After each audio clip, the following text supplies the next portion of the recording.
Vodafone idea पर दे ही दीजिए।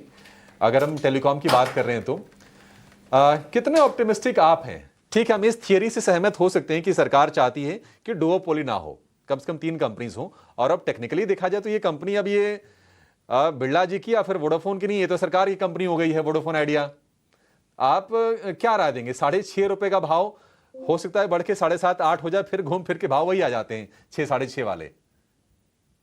बिल्कुल, देखिए आपने काफी सही बात की कि डेटा बहुत इंपॉर्टेंट है और डेटा इज द नेक्स्ट की ट्रिगर।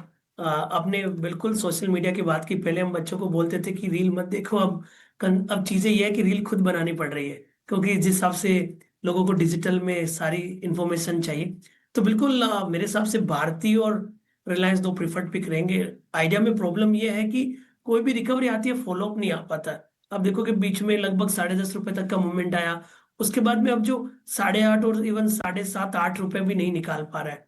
तो यदि किसी को एक रिस्क के हिसाब से लेना है तो जरूर ले सकते हैं, बट कंसर्न ये है कि फॉलोअप एक्टिविटी नहीं आ रही है। तो मैं तो यही सलाह दूंगा कि आप बेटर है भारतीय और रिलायंस जैसे काउंटर में रहें।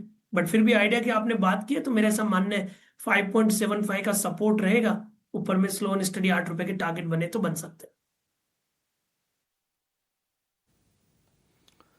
ठीक है, वोडाफोन आइडिया अवॉइड ही कीजिए। मतलब इसमें ज़्यादा गेस करना नहीं चाहिए। मतलब कुछ सुधरने वाली हो सकता है, थोड़ी मोड़ी सुधार आ जाए, लेकिन होता नहीं कि आप मार्केट में खड़े हैं, 2 दुकानें हैं, एक दुकान पे चीज़ें सजी हैं, ज़्यादा ऑर्गेनाइज हैं, आपको लगता है कि हाँ ये दुकान अच्छी से चलेगी, अच्छे प्रोडक्ट रखेंगे, वही स्थिति है।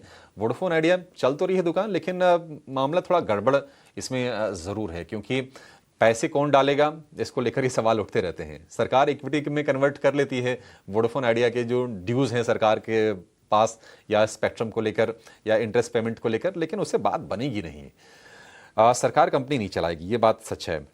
कुछ और शेयरों पर जरा नजर डालते हैं। कल की तेजी के बाद हम देख रहे हैं कि देखिए एवेन्यू सुपरमार्ट में आज भी तेजी है।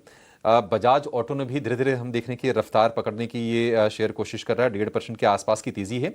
लेकिन आज जो डिफेंस वाले शेयर हैं वो फिर से कमजोर हैं।